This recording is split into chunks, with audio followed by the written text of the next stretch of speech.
tomando la propuesta de los disertantes, vamos a hacer un intercambio, ¿sí? Vamos a abrir las preguntas. Como siempre, los que ya han venido ya saben que en este lugar, en este momento yo me pongo odioso, ¿sí? Y los disertantes son ellos dos.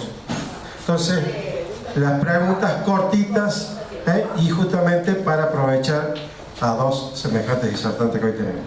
Así que me van levantando la mano y vamos acercando el micrófono. ¿Parece? ¿Sí? Sí, Tatiana especialmente. Si esta puede ser una experiencia piloto para implementar en otros países de Latinoamérica. Indudablemente, digamos, o sea, hay una investida que es continental. Nosotros el año pasado, hacia el fin del año pasado, acababa de ganar Macri en segunda vuelta, todavía no había asumido, principios de diciembre, 2 de diciembre parece que era, invitamos, le dimos un premio que queremos mucho, que se llama Premio José María Licó, el Compromiso Social y Político, que creamos en la facultad, el premio más importante, al vicepresidente de Bolivia, Álvaro García Linera. Y Álvaro García Linera estuvo en la facultad, fue una experiencia muy emocionante para todos nosotros, pero él dijo, no tienen idea la tragedia que no había sucedido el plebiscito por la reforma de la reelección, la tragedia que es esto para nosotros. La oposición estaba totalmente desarmada y ahora uno abre una puerta, abre una ventana, prende una radio, prende una televisión y la única palabra que se oye es cambio. La única palabra que se oye es cambio. Y lo mismo pasó en Venezuela.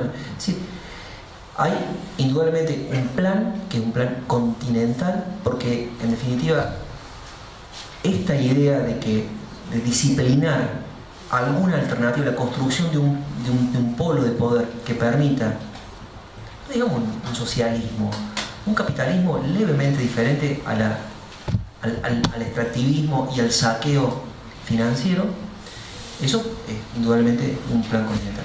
Sí, en primer lugar donde sucedió fue aquí en la Argentina con Macri, y lo están haciendo en Brasil, lo están haciendo en Bolivia, lo están haciendo en Venezuela. Sí, indudablemente es esa la perspectiva. Estoy de acuerdo con eso. Pregunta, ¿por qué Stiglitz en el New York Times dice que la sanción de la ley de pago a los buitres es una mala noticia para el mundo entero? Bueno, tiene bastante que ver con lo que planteó Diego también respecto a esta cuestión de la integración, lo que veíamos de lo que siempre hizo Argentina de integrarse al mundo.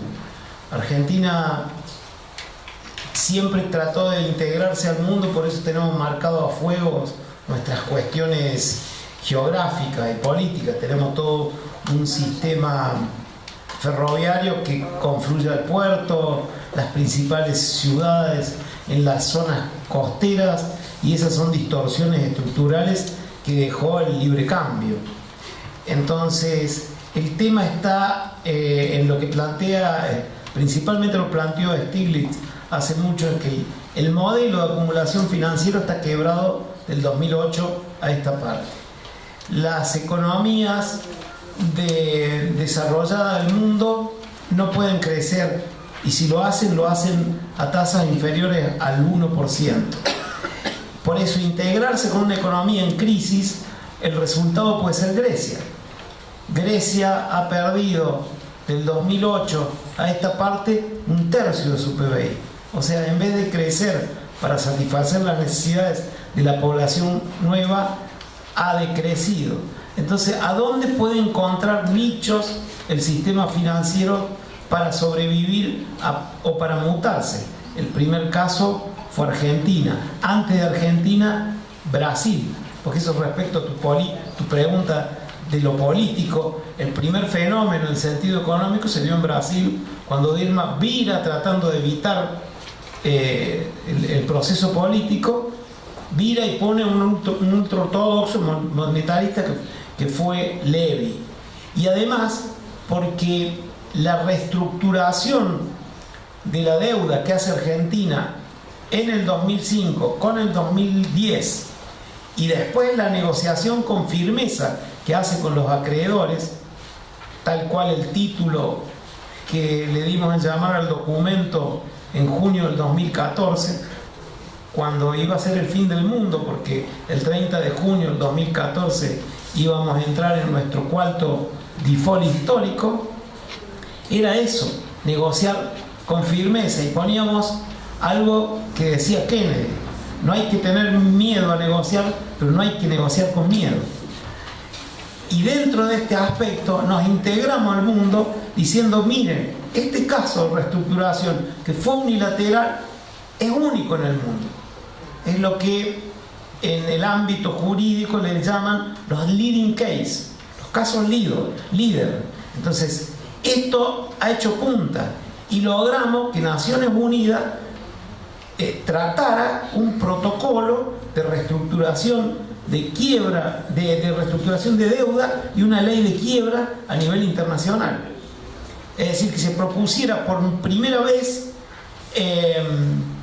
una ley de quiebra en el que valieran las reestructuraciones votadas por mayoría. ¿Por qué? Porque hay muchas economías endeudadas y quebradas.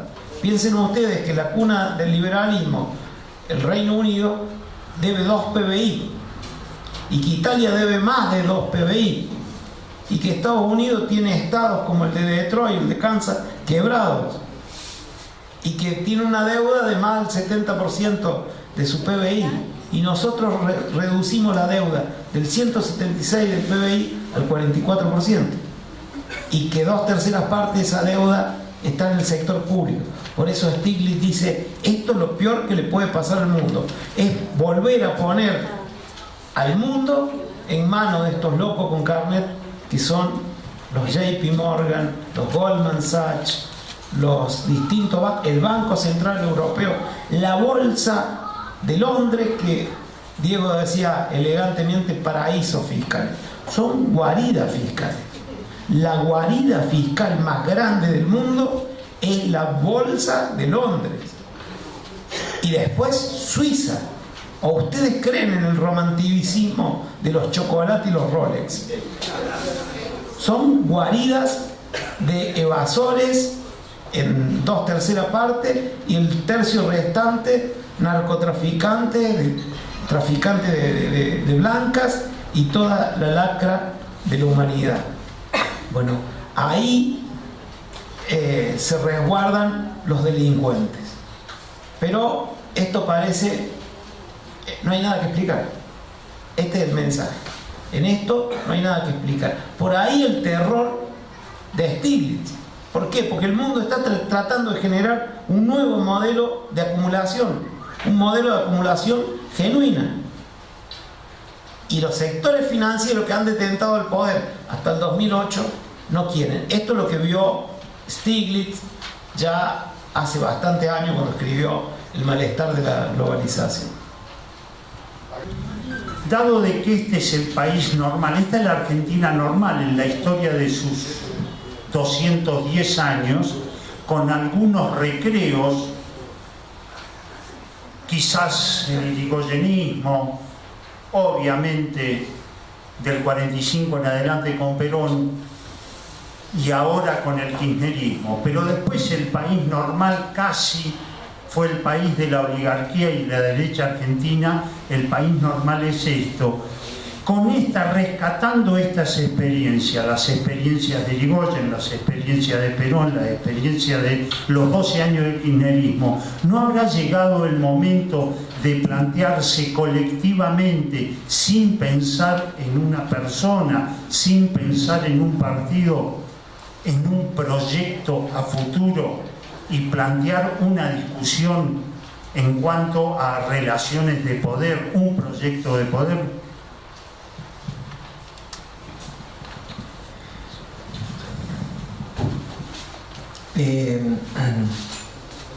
Respecto a lo último que acabas de decir, sería realmente muy lindo, ¿no? La idea de que las personas sean autónomas, a mí hay palabras, por mi propia formación política, que vengo de una formación de izquierda, autonomista, palabras como liderazgo, palabras como conducción, me dan un poquito de escozor. Pero, te digo por mi propia biografía, pero hay algo que tenemos que registrar y que tenemos que... yo no concibo la política como liderazgo, no la concibo como conducción, no la concibo como ejercicio del poder, sino como construcción colectiva de una perspectiva popular. No obstante, hay que saber que hay ciertos poderes que solo ciertas personas que encarnan, que tienen primero un conjunto de características, ciertas valentías, ciertas capacidades, y que encarnan la expresión de muchísima otra gente, son capaces de afrontar. Eso es así. Eso lo hacía García Linera también cuando vino, ¿no? Los liderazgos en América, sobre todo en culturas políticas como las latinoamericanas, donde pareciera que la gente, digamos, Evo no va a poder ser presidente, pareciera insustituible. Se murió Chávez y Maduro no es Chávez. Cristina y Néstor no van a estar, indudablemente. Independientemente si eso a mí me guste o no me guste, es así. Eso es lo que ha sucedido. Hay personas que encarnan la posibilidad de enfrentar poderes fácticos que trabajan a veces explícitamente, a veces con mucha mayor eficacia y perspectiva política. Yo digo, la construcción de una cultura política de otro orden, ¿no? Por fuera del verticalismo y demás, está muy bien y yo me sumo, pero reconociendo cierta fragilidad también en relación a lo que hay que enfrentar de una perspectiva de ese tipo. Que son la palabra igualdad y la palabra libertad. Es muy difícil producir igualdad sin una perspectiva autoritaria, sin afectar libertades civiles, libertades individuales. Muy difícil, la experiencia histórica nos enseña eso. Y a mí me parece que hemos estado en presencia de una vía democrática en sentido fuerte, como ya le dije recién, que no afectó absolutamente ninguna libertad formal, liberal, republicana, absolutamente. Digamos, hubo libertad irrestricta. Por supuesto que disputa de poder. Eso no afecta a la libertad. Y sin embargo, se construyó igualdad de manera sustantiva y de manera notable. Si usted me pregunta del peronismo histórico, fue un gran salto en igualdad, pero sin embargo por coyuntura histórica hubieron libertades afectadas. Se cerró el Parlamento, se cerraron, digamos, ciertos diarios, pasó eso. No estoy, digo, eso pasó materialmente. Acá se tomó nota de una cantidad de cosas y me parece que hubieron igualdades que se conquistaron al amparo de libertades que no queremos perder. Yo no quiero perder. Cuando yo digo que hay que disputar el liberalismo, quiero decir esto, nada más. Para mí, la condición de posibilidad de la libertad es la igualdad. No hay libertad si no hay igualdad. Si no hay igualdad, lo que hay es dominación. Si no hay igualdad, lo que hay es imposición del poder, imposición de la fuerza, monopolio del poder ideológico, del poder económico y del poder político. Por lo tanto, lo voy a decir de manera también un poco extrema, la condición de posibilidad del liberalismo, es decir, que cada uno piense lo que quiera y diga lo que piensa, dispute el poder político, ejerza sus derechos civiles, la condición de posibilidad del liberalismo, ¿lo digo o no lo digo? Es el comunismo. La condición de posibilidad del liberalismo es una distribución, una igualdad económica. Saquemos el comunismo para es una igualdad económica. Si no hay igualdad económica, no hay libertad política, hay imposición de los poderosos. Lo que lleva a un liberalismo del buen vivir, que es lo que tenemos que construir en Latinoamérica, es la perspectiva de la igualdad. Y lo que se llama el neoliberalismo es la más perfecta destrucción del liberalismo político, porque se destruye la igualdad que hace posible, la igualdad de palabra que hace posible la libertad de expresión. Si no hay igualdad de expresión, no hay libertad de expresión, hay monopolio. Entonces yo digo, algunos pasos en esta dirección se han dado en los gobiernos latinoamericanos en general, y en el gobierno kirchnerista en particular. Se han afectado intereses y poderes económicos de todo tipo sin afectar libertades. Eso es un tesoro. Eso es un tesoro. Entonces yo digo, dicho esto, no sé si queda claro que me gusta lo que pasó en la época kirchnerista. Dicho esto, creo que estamos en un momento del que no se sale haciendo ostentación de kirchnerismo. Hay que hacer con eso otra cosa, ¿no? Porque hay que construir una potencia nueva capaz de disputar lo que tenemos delante. Eso es todo lo que es. Después si va a venir Cristina o no va a venir Cristina, si el Frente para la Victoria va a ganar la elección o no, no lo sé. Yo digo ojalá, pero hoy en la disputa política del espacio público hay que hablar de otra manera, hay que pensar de otra manera y hay que abrirse a otra manera y a otra gente.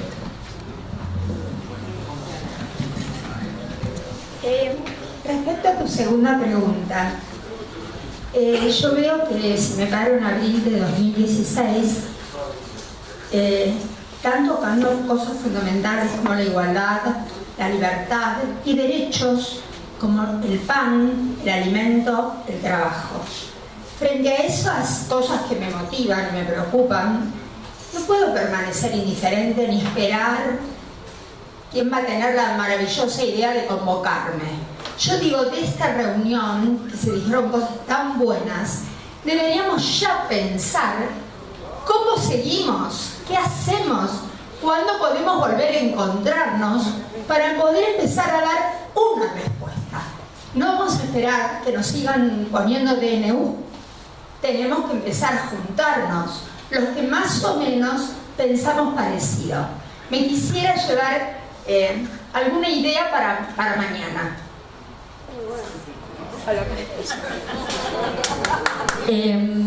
Tres cositas quería preguntar. Bueno, hoy, salvando la distancia por la marcha de la bronca, los asesinos son asesinos de sueños y muchos más. Eso quería también acotar.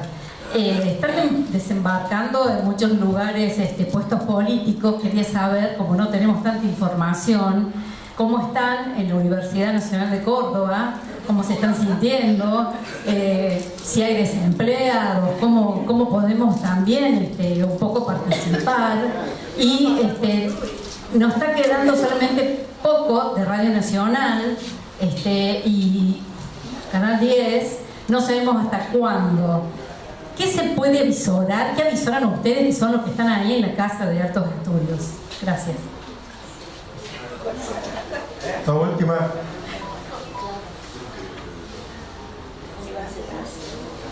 Última dos. Yo tenía una pregunta para cada uno. Primero, ¿qué acción económica y financiera puede recomendar que no comprometa mi integridad financiera y económica, ni tampoco la de las personas que me rodean, para justamente no seguir fomentando el saqueo al país, por ejemplo? Y la segunda cosa que quería preguntarle al señor, que me parece que se complementa con la pregunta que habéis dicho el señor, ¿no será que una militancia libre de partidismo, por ejemplo, fomentando una democracia directa, sea la forma de producir una superación a la situación política y social que se encuentra la Argentina en este momento? Cuando yo digo el cansancio, el mayor enemigo de la política para mí, esto lo dice un filósofo francés que se llama Alain Badiou, que dice que el mayor enemigo de la política es el cansancio, por muchos lados. Una forma del cansancio es el fracaso, ¿no? El fracaso, sí. Cuando uno intenta se cansa, ¿no? Y se vuelve a su casa, a su vida privada, a hacer dinero o a hacer lo que fuera. Si uno es un artista, se encierra en su taller y... Eso es una forma del cansancio, pero hay otra forma del cansancio. Las cosas se cansan, los procesos se cansan. Fíjense, nosotros estamos condenados, de mi modo de ver, a una situación de contingencia. No hay una historia como podía haberse creído en una sala como esta, en el año 74, tratando de entender el mundo. No hay no hay muchos elementos que habiliten a pensar en una historia que lleve inexorablemente hacia alguna parte, ¿no? La historia no va a ninguna parte. Va, digamos, prudentemente. Eso quiere decir de que no estamos del lado bueno de la historia, de que eso no va hacia una reconciliación consigo misma, de que la sociedad futura es la sociedad reconciliada finalmente, o la sociedad justa, sino que de alguna manera estamos confrontados a lo que seamos capaces de hacer con nosotros mismos. Y todo lo que se gana se puede perder. Y cualquiera sea la situación de adversidad se puede revertir. Tiene una cosa mala y una cosa buena. Cuando acá hay cambios que son irreversibles, no. O sea, no hay absolutamente nada irreversible, lo estamos viendo en estos días. Lo estamos viendo en estos días. Entonces, lo que queda, si no hay una marcha de las cosas, si no hay leyes de la historia, si no hay cambios irreversibles, lo que queda es la política. La política como la libertad, la capacidad de hacer frente a la coyuntura siempre cosas para modificar el mundo, para conservarlo, por lo que fuera. Y la política cansa. No solamente por el fraude, porque uno gana una elección y le hacen un fraude como López Obrador, y entonces dice, bueno, basta, por acá no va. Eso también, por supuesto. Pero yo me refería a una cosa más extraña, que es de personas que estuvieron en una circunstancia de intensa politización a lo largo de 10 años, donde la política era la herramienta para revertir situaciones, para conquistar derechos, para producir igualdad y demás, y las mismas personas que por vía política lograron derechos y están mejor que antes, en un momento apagaron el televisor y apagaron, digamos, cerraron los oídos a la discusión política. Yo percibí que, conversando con la gente, que había una saturación de la política. Yo no sé por qué pasa eso y qué es lo que tenemos que hacer para entender que la única posibilidad de transformar la vida propia y la vida de compañeros, de gente, de desconocidos y conocidos, es la política. No hay otra. No hay cambios mágicos. No va a venir nadie a hacer si no lo hacemos nosotros. Entonces yo creo que pensar cómo no cansarse y cómo no cansar y cómo integrar políticamente a personas que es un núcleo, es una tarea que tenemos, me parece a mí, por delante. Cuando digo violencia, digo a cosas muy concretas, digamos, ¿no? Digo cosas muy concretas. Violencia contra las cosas y violencia contra las personas. La violencia, nosotros venimos de una experiencia de la historia argentina reciente en la cual la violencia era la alternativa para transformar el mundo. Era la alternativa creída por muchas generaciones y por muchas personas, que no eran tontas, no eran violentos, sino que hacían análisis de una situación como estamos haciendo nosotros ahora y concluían honestamente de que, como decía Maquiavelo, la política no se hace a base de Padre Nuestros. Los poderes no se enfrentan con palabras ni con ideas.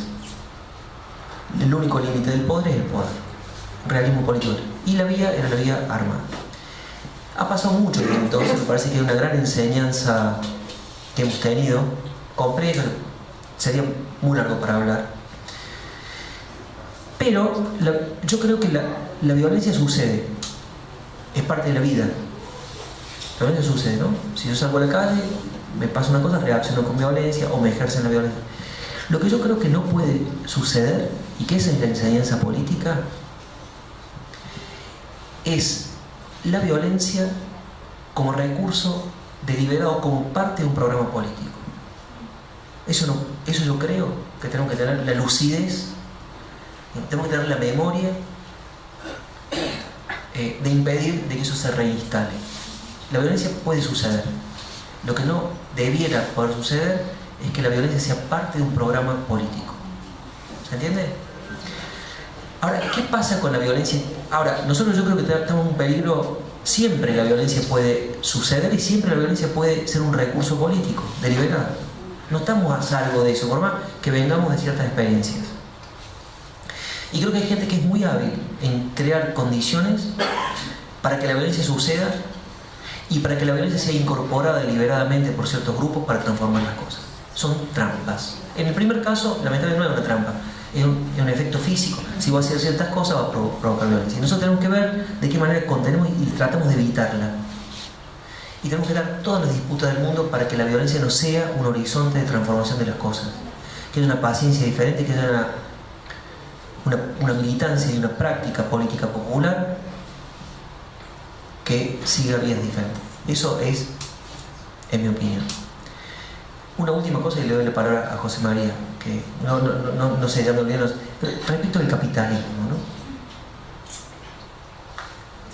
¿Qué poder el capitalismo, ¿no? ¿Cómo se sale del capitalismo? Yo voy a decir una cosa media, no sé. Yo creo que hay una alternativa para... ¿Qué es una vida no capitalista? ¿Qué sería una alternativa no capitalista? Se la ha llamado de otras maneras, ¿no? Socialista, comunista, anarquista, digamos. Hay muchas tradiciones libertarias que han tratado de imaginar una cosa diferente a la vida colectiva capitalista. Pero el capitalismo tiene un poder muy grande, ¿no? Y yo creo que funciona a nivel del deseo del capitalismo, por eso es su poder. Y si no tuviera que recoger la pregunta que hiciste, ¿cómo desactivar el capitalismo en nosotros? En el deseo. Más allá de las condiciones, por supuesto, las condiciones materiales, económicas, un funcionamiento de una sociedad. Pero también está esto otro, que es una pregunta que me interesa mucho. Y yo creo que una actitud no capitalista es no querer ser rico. Lo voy a decir de otra manera, es querer ser pobre. Cuando digo pobre, ¿qué estoy diciendo? No estoy diciendo miserable. Estoy diciendo un tránsito de una sociedad del consumo, estimulada por la riqueza y solo accesible por la riqueza, a lo que yo quisiera llamar una sociedad de la abundancia. Una sociedad de la abundancia, una sociedad donde existe para todos todo lo que es necesario. A eso, estoy jugando con una paradoja, ¿no? A esa sociedad de la abundancia yo la llamo una sociedad pobre. Porque me parece que hay una complementariedad entre el deseo de riqueza, entre querer ser rico y la producción de miseria. No vamos a eliminar la miseria si queremos, digamos, los deseos sociales y económicos están orientados por una acumulación de riqueza que se llama, desde hace muchos siglos, capitalista. Hay una cultura, podemos construir una cultura de la pobreza, entendiendo por pobreza que haya de todo lo necesario para todos. Eso es desactivar el capitalismo en uno, no querer ser rico. Por eso, y esto sí es una de mis grandes, digamos, una de las críticas que creo que se puede hacer, comprendiendo lo que significa el acceso al consumo por parte de clases que estuvieron excluidas por siglos de él, pero me parece que el desarrollismo, el neodesarrollismo orientado por una sociedad de consumo que han tenido las democracias populares latinoamericanas son cosas a revisar. Y más bien una sociedad de la abundancia, una sociedad del buen vivir, que no esté orientada por el consumo como de lugar y por la riqueza, cueste lo que cueste. Sería más o menos algo así. Pero no entiendo perfectamente que es casi no decir nada. O decir una dificultad tan grande. Bien, no me preguntaste a mí, pero voy a responder. ¿Qué hago mañana? Es así. Yo diría lo que estás haciendo ahora, lo que estamos haciendo ahora. Es muy importante el proceso de concentración. Cuando yo le dije en forma casi graciosa esto de la lógica y la confusión, es muy importante. Porque el mejor método de control doctrinario que tienen los medios es la distracción y el aislamiento. Por eso tenés el smart y por eso tenés la internet, para estar aislado. Porque un tipo aislado y distraído no molesta, no concientiza, no milita. Entonces esto es estar militando. Paso que tampoco era para mí, porque era para él, que yo soy solamente un docente de dedicación simple, pero de la academia no tengo cargo de gestión, pero es muy importante esto de que lo que decís, ¿no? ¿Qué va a pasar mañana? ¿O qué vamos a hacer? Bueno, lo importante es, por ejemplo, en mi facultad, en Ciencias Económicas, hay una sola cátedra heterodoxa, la mía. Primer cuatrimestre Finanzas Públicas, segundo cuatrimestre Política Económica. Y yo no les puedo explicar el cascoteo que tenemos. Ciencia de la Información. Fui muchos años docente. Era el único centro de estudiantes de la universidad que estaba en manos del Partido Intransigente, antes de que fuera la bisagra. Yo le decía, es una isla, es Cuba, ¿no? Así tiene una conducta súper progre, trosco, anarco-trosco, qué sé yo. Así, no tenían una cátedra de economía heterodoxa. En febrero del 2014, que yo me había ido, me iba a ver el centro de estudiantes a pedirme que arme una cátedra heterodoxa. La armamos. Le dije, yo armo, pero no puedo hacerme cargo. Aparte es paradójico, ya que yo vivo del mercado, yo vivo de mi profesión. Entonces, ahí viene también la otra pregunta concatenada. ¿Por qué en mi casa? Me dicen, ¿por qué no le aflojas un poquito el hobby? Medio como me dicen, ¿por qué no te dedicas a seguir haciendo plata? Bueno, porque la academia es una forma de militancia, es una forma de esclarecimiento. Yo podría estar festejando ahora mi aniversario de casado, no sé si hay mucho que festejar, pero bueno, ya están festejando, seguramente. Mientras que sea con salud, y que no se lleven ninguno de mis discos, ni de la bodega tampoco.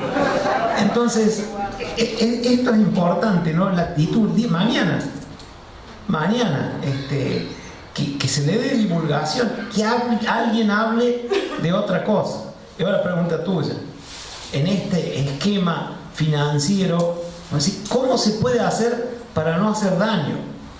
Bueno, no somos nosotros. Es como decía Diego, es el Estado el que establece los derechos humanos. No es el individuo. Eso es para el neoliberal. Coincido totalmente con lo que dice Diego de la violencia del neoliberalismo, del atentado a la igualdad. Toda cosa que tiene prefijo, ¿vieron? Los neoliberales son más jodidos que los liberales. Los neotalibanes son más fanáticos que los talibanes. Los post-punk son más punk que los punk. Los neonazis y así. Todos los que tienen el prefijo ese son peor que el otro más viejo. Entonces, no hay que ser. Y quiero traer a colación a algo. Hay un economista que se ha hecho riquísimo, famosísimo, que es Thomas Piketty, que hizo un gran libro que se llama El Capital en el siglo XX. Puso el Capital porque tiene gancho marketinero de Marx, ¿no? El Capital grande dice en el siglo XXI. ¿Cuál es la tesis fundamental? Dice, en el mundo hay un retorno al modelo de acumulación neovictoriano, como dijo Diego, ¿no? Es un modelo de la ética victoriana, de heredar, ¿no? De heredar.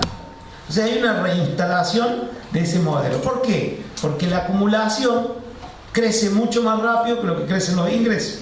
Es decir, hay un 1% más rico que se está quedando con el ingreso de la mayoría. Y para eso hay que volver a las tasas marginales superiores del impuesto a las ganancias, como las que había en el 70 en Francia, el Reino Unido y Suecia, y Estados Unidos en menor medida.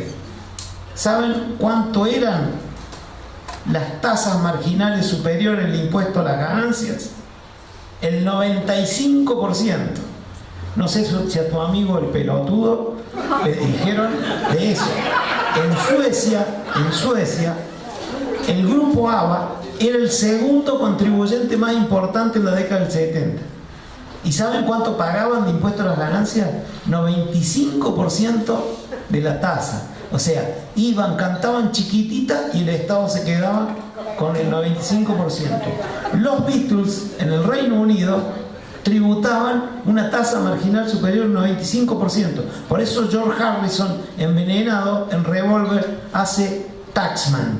que es cobrador de impuestos, y le dice, me dan 20 y me quedo con 1, 95%. 19 para el Estado, 1 para él. Entonces dice Piketty, hay que volver a ese nivel. Por eso las políticas tienen que volver del Estado y tienen que parar con este sistema acumulativo.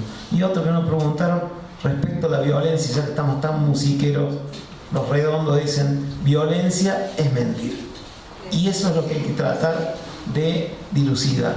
La mentira, que se nos instala a diario y que se nos dice, no hay nada que explicar, no hay nada que decir, está todo bien, vamos bárbaro, el segundo semestre baja la inflación, vamos a ser todos felices y yo voy a jugar en la NBA.